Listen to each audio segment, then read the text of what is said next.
I joined the Royal Marines at 19 years old, and all I knew was just to work as hard as I possibly could. And I definitely had the right mindset when I joined. However, I didn't have the knowledge to go with it.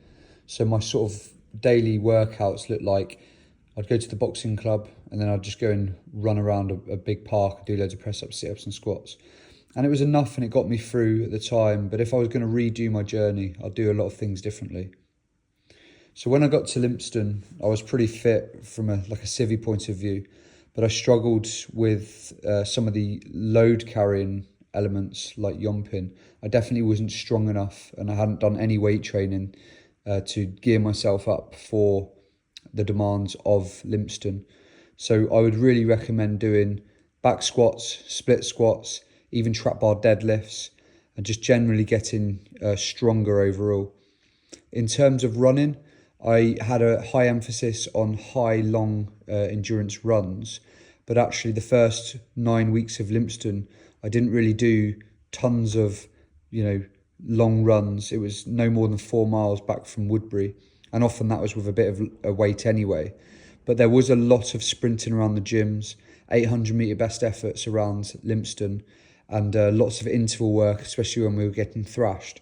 So I focus now when I train people on those high intensity, smaller distances with the intervals. So we're looking from anywhere from 50 metres to 800-metre intervals, and work around those areas. Then once or twice a week, I'll look to incorporate a bit of a longer run for that aerobic capacity, and just building the aerobic system. Things like sleds are great. When we think about on bottom field, the demands of that, of dragging our oppos and carrying our oppos and all those things, carrying and dragging weight is fantastic, and it's just going to be really specific to some of the demands you're going to have on you when you join the Royal Marines.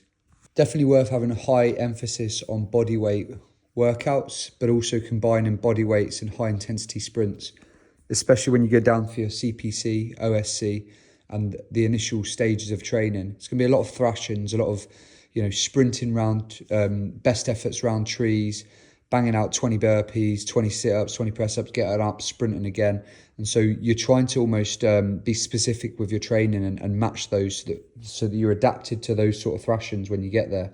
Obviously, you probably won't have the same intensity that is demanded of you down at Lympstone in your own training, but you try and train as specific to that as possible. And it's also really important to remember that you don't have to train like that every single day.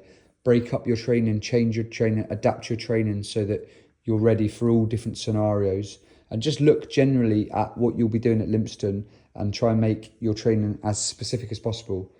My last tip is to get as strong as possible, because that makes you more useful, more robust, less injury prone, and also you're going to find the load carries a lot easier if you're stronger. But don't do it to the detriment of your aerobic capacity. Finding a balance is really important.